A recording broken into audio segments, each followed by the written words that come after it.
September 4th, I watched a movie called 1 and 2, and it's with Kiernan Shipka and Timothy Chalamet, which is awesome. Those are two great, amazing young actors, and I think this movie was really good. It's about these Kiernan Shipka and Timothy Chalamet played two siblings that can teleport, so they can teleport where they can see, and it's kind of like showing that side and like how their family doesn't really accept them for it. Well, their dad doesn't really accept it, and just like watching that play out. And I gave it 3.5 stars and a like, and I said, I don't understand the hate. This movie had me sad and emotionally invested. I think y'all just need to work on your attention spans, because when I was looking at all the reviews, they're like, oh my god, this movie is so boring, this like all this stuff, but I thought it was good. So 1 and 2 would recommend.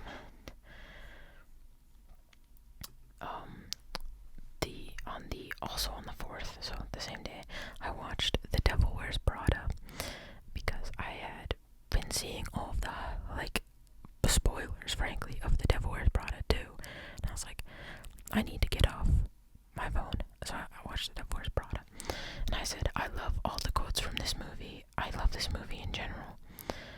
If you don't know, The Devil Wears Prada is about a woman called Andy who gets an internship, I think, interning for Miranda Priestley, who is like this fashion editor who is like a diva, and it's literally the best it has. Anne Hathaway,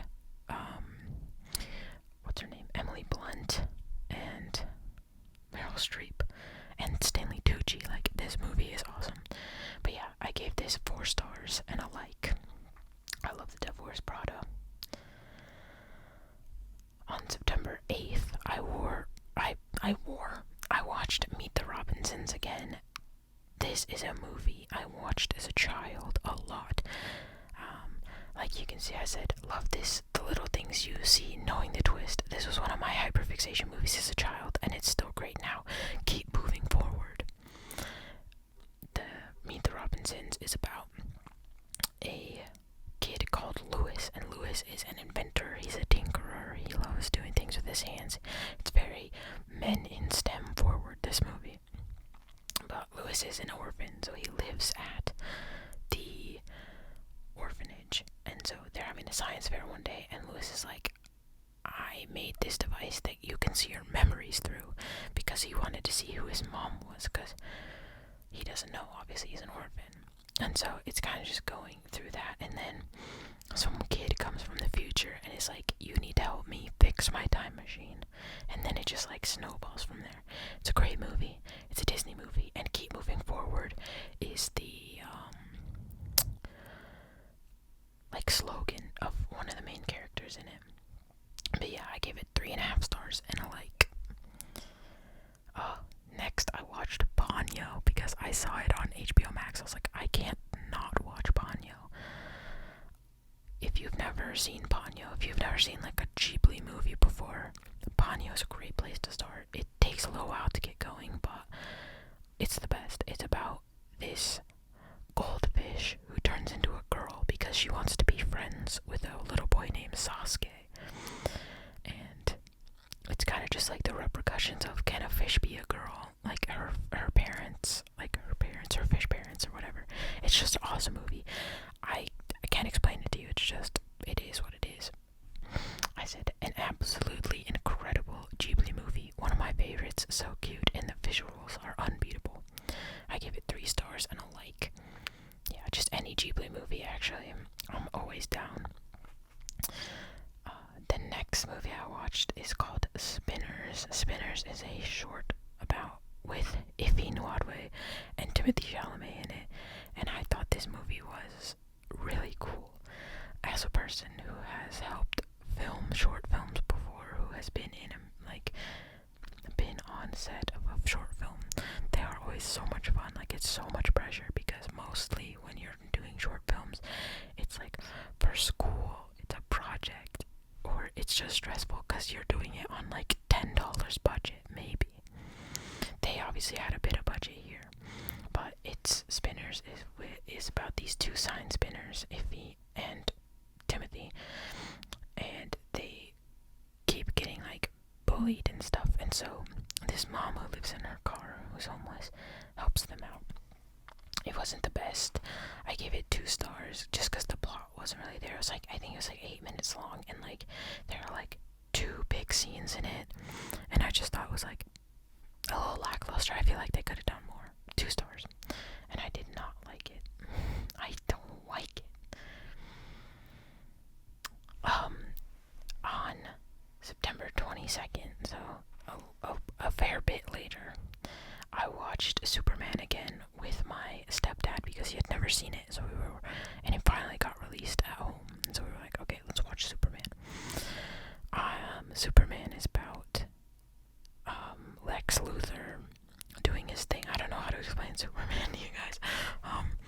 Lex Luthor has made like this time portal thing, like into another dimension, and a whole lot of stuff goes down, and also there's a war. I gave it 2.5 stars, and I didn't give it a full 3 stars. Usually 3 stars is like my middle ground. Like, it was a good movie. I don't know if I'd watch it again. Personally, I thought it was a little lackluster, but like, it's Superman, so David Cornsweet is pretty, Rachel Brosnahan is pretty, Mr. T is not Mr. T, what's his name? I don't remember. The guy with the T on his face is pretty. It has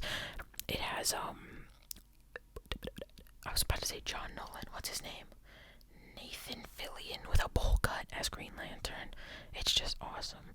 So I gave it 2.5 stars, and I said, the casting in this movie is top fucking tier, but watching a Middle East war movie isn't really in right now. So... And then the next night, me and my stepdad watched the Fantastic Four, because he was just like catching up on all the superhero movies that came out this year. Fantastic Four is about the Fantastic Four meeting Galactus, destroyer of worlds, and he's trying to eat Earth or whatever, and they have to stop him. And there's a baby there too. That's the big. That's why it's called the Fantastic Four First Steps, because there's a baby, and that's a big plot point.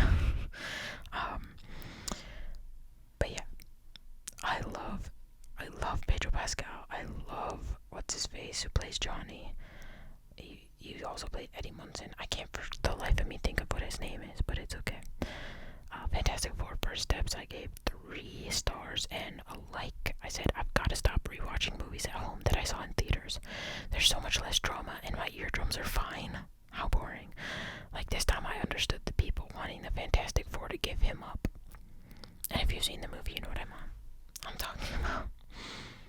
On September 24th, I watched Legally Blonde, and I gave it 3.5 stars and a like. I love Legally Blonde. If you have never seen Legally Blonde, it's like The Devil Wears Prada, and I'll get into it with my review. You can see right there. But these 2 movies are like the best movies of the 2000s of all time, I'm pretty sure. Like, what else came out then?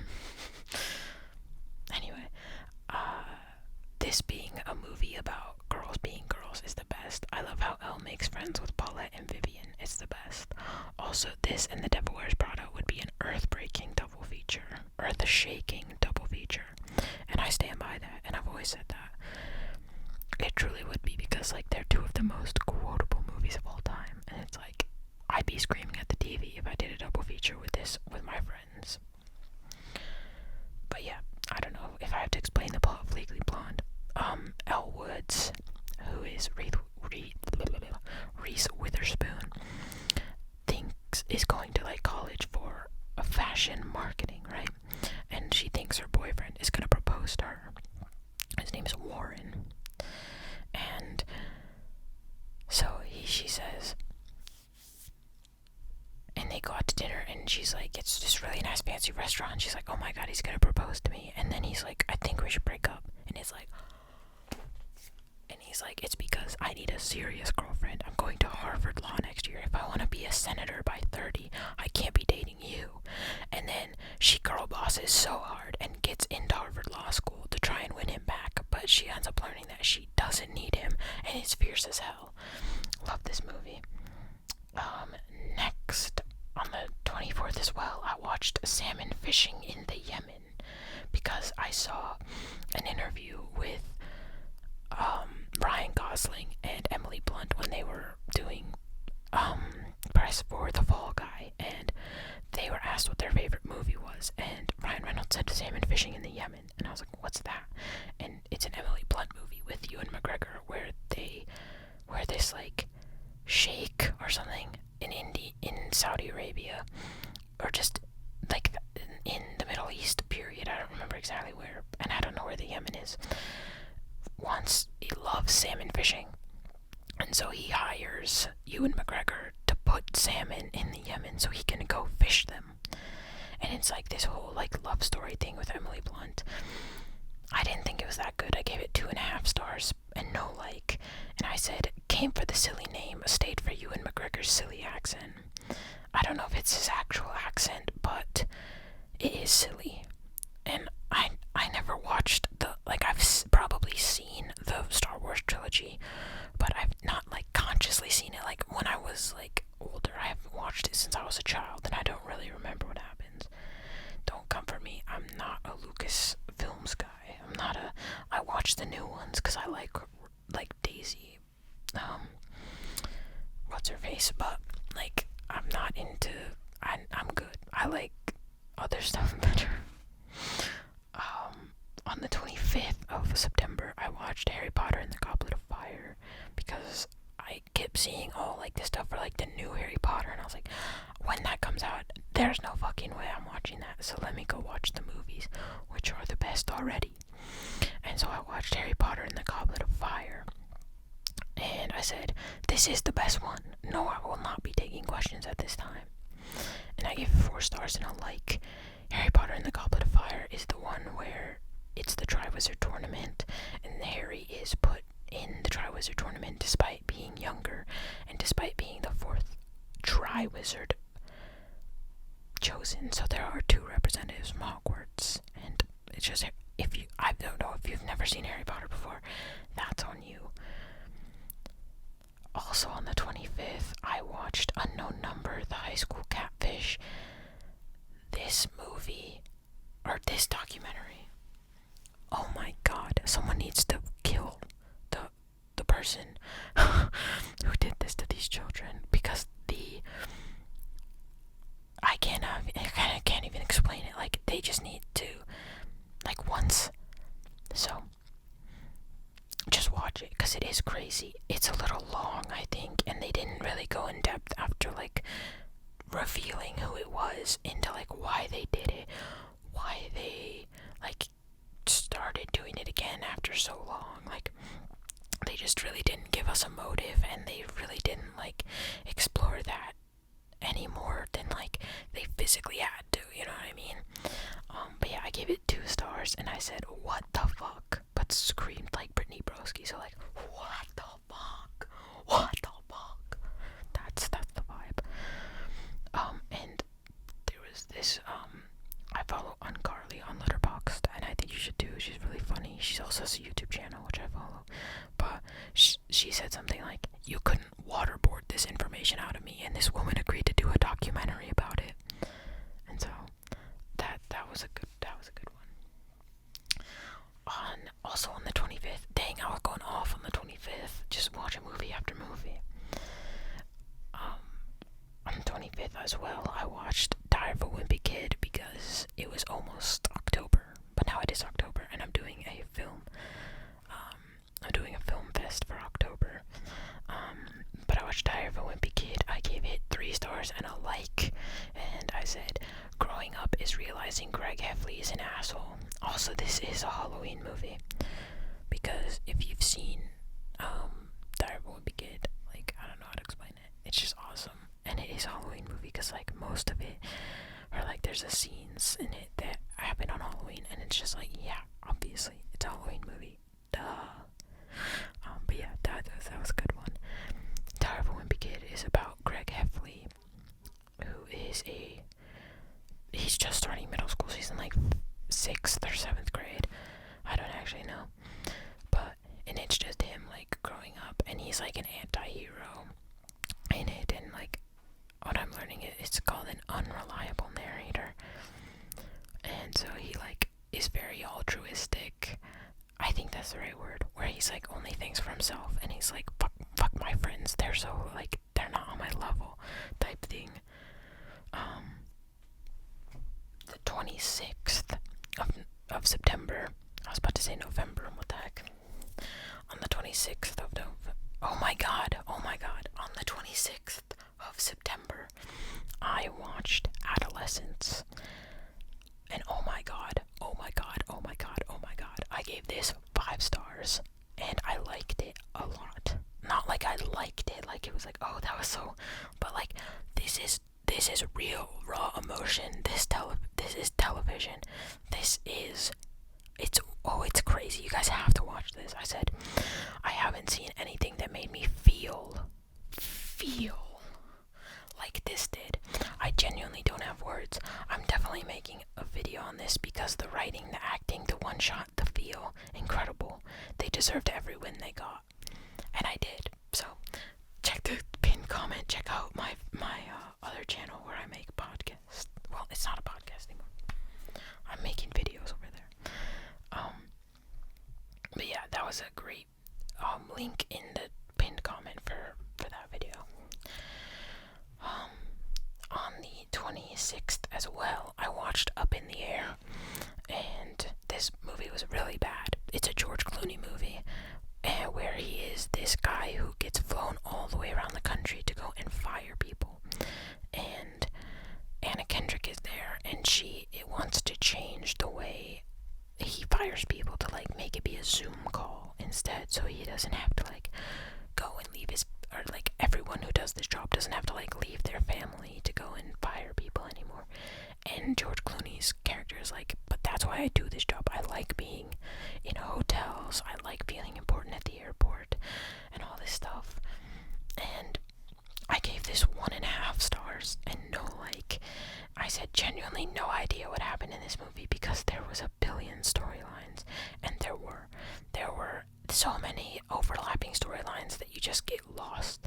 Like, I feel like they could have fleshed out the 2 main ones, which are him and Anna Kendrick's relationship, where it's like they're fighting because they have different ideas on what this job is supposed to be, what this industry is supposed to look like, and the one where he has a girlfriend, or he's like trying to like figure out what he is with this woman, because he's obviously like a bachelor to end all bachelors, and so I feel like they could have focused on that, but it just goes like ping ping ping ping ping ping ping ping, like a, what's the pinball, like a pinball machine. That's what this was. On the 28th, I watched Adolescence again because I had to rewatch it to start writing the script for the video I made. And I said, I'll say it again, this is devastating. Best TV show of the year, maybe of all time. Video coming soon. Video is out. Shameless plug. Please go watch this video. It is one of the best I think I've ever made, especially on what I say about episodes 3 and 4. I feel like those are the best, like, commentary, like movie critic stuff I've ever said in my life, and I feel very proud of this video, so I love you guys. I'm sorry, but please go watch that video because I'm really proud of it. Alright, on the 28th of September, I watched Caleb Heron's comedy special called Model Comedian, and I gave it 3.5 stars and a like. I don't really like stand-up comedy, I'm gonna be honest with you. But I do like Caleb. I didn't think this was like his best material of all time. I've definitely seen him be funnier. But I love him anyway. So very, very much, what's it called? When it's like a one-sided relationship. That's whatever. And then also on the same day, the 28th, I watched Brett Goldstein's comedy special because I had heard good things. My mom liked it. I liked Ted Lasso, so I gave it a shot. And I liked Brett Goldstein's comedy better than Caleb's because I am a British comedy gal. I love British comedy. I think it's like they're one of the funniest peoples. Republic of Peoples, I don't know. I gave this guy 4 stars and a like, and I said, figured while I'm watching stand-up, I'd get his in too. I like this more than Caleb's. Sorry, King, but I'm a British British humor type of guy. And yeah, I would recommend you watch Brett Goldstein's. It's on HBO. Both of those are on HBO, actually. And then also on the 28th of September, I watched The Nightmare Before Christmas. And I gave it 3 stars and a like. And I guess I haven't seen this movie in years because I completely forgot the latter half of the plot. LOL. And that was true. I sometimes in my playlist, what's this? There's white things in the air, and there's cheer everywhere or whatever. The song comes up on my playlist, and I'll be jamming out. And so I thought I knew about what this movie was about. Hey, didn't, by the way. And it was crazy. But yeah, Jack Skellington is a resident of Halloween Town, and one day he gets really sad and walks into the forest and walks all night and comes upon this grove where there's trees with doors, and he goes into the Christmas one with a Christmas hat on it, or is it a tree? I don't remember. And comes upon Christmas land, and he's like, I'm gonna become the new Santa. And then it's just it goes from there. Alrighty. Also oh my god, I just watched a billion things on the 28th, I guess. I watched Spider-Man Homecoming because the Kid Leroy made a review on it, and I followed him, and I was like, oh yeah, that's a great movie. I love Tom Holland, love Zendaya, love them both, so happy for them. And I said, shouts out to the Kid Leroy for reminding me what a fire movie this is. A bit long, but whatever. And yeah, 3 stars and a like. Spider-Man Homecoming is Tom Holland's first Spider-Man movie where he takes down the rip-off Falcon, who is one of the people at his school's dad, and it's just and they're really making weapons and stuff. And yeah, it's just the start of Tom Holland's Spider-Man in the Avengers universe.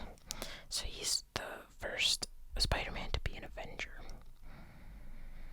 Okay, on the 29th, thank God on the 29th, I watched The Intern. I had seen this before, but I like Anne Hathaway, so I watched it again.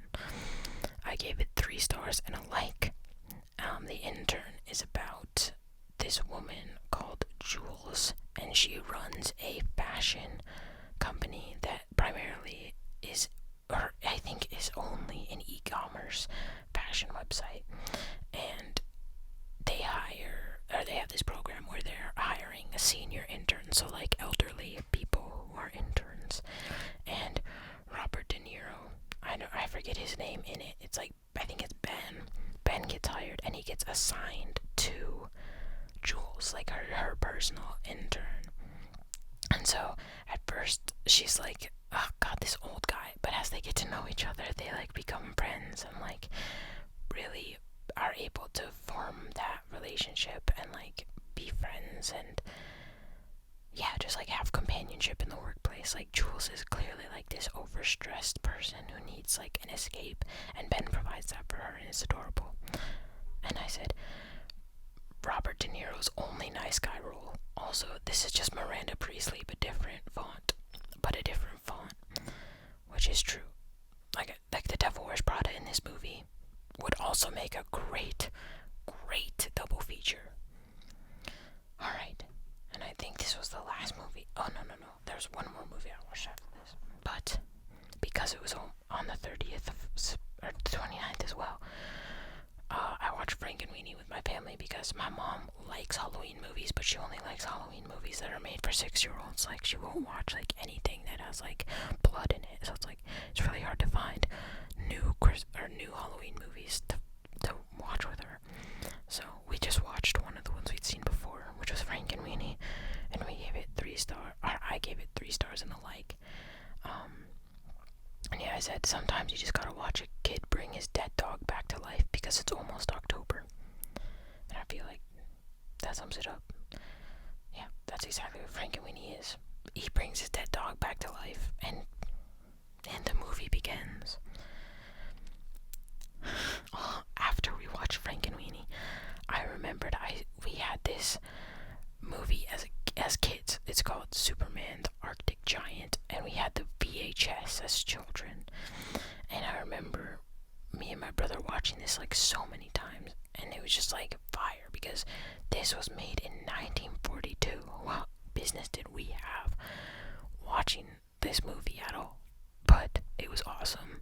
And I said me and my brother had this VHS as kids. Big ups to whoever put it on YouTube. And I give it 3 stars and a like. This is basically just about Superman fighting a Tyrannosaurus Rex. It's awesome.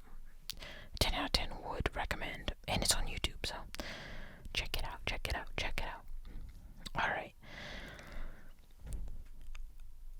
Finally, on the 30th, to prepare ourselves for the holy month that is October, the month of Halloween, me and my family watched The Dark Crystal, and this was actually my mom's review.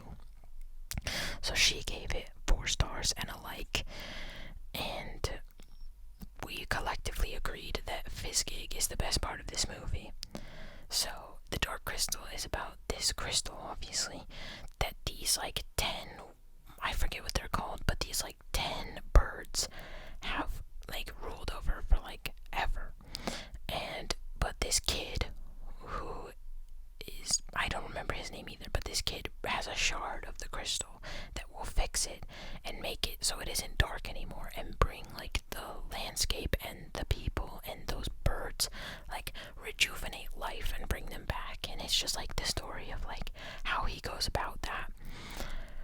And yeah, 4 stars and a like. And that was the last film I watched in September. My voice is starting to go. What the heck?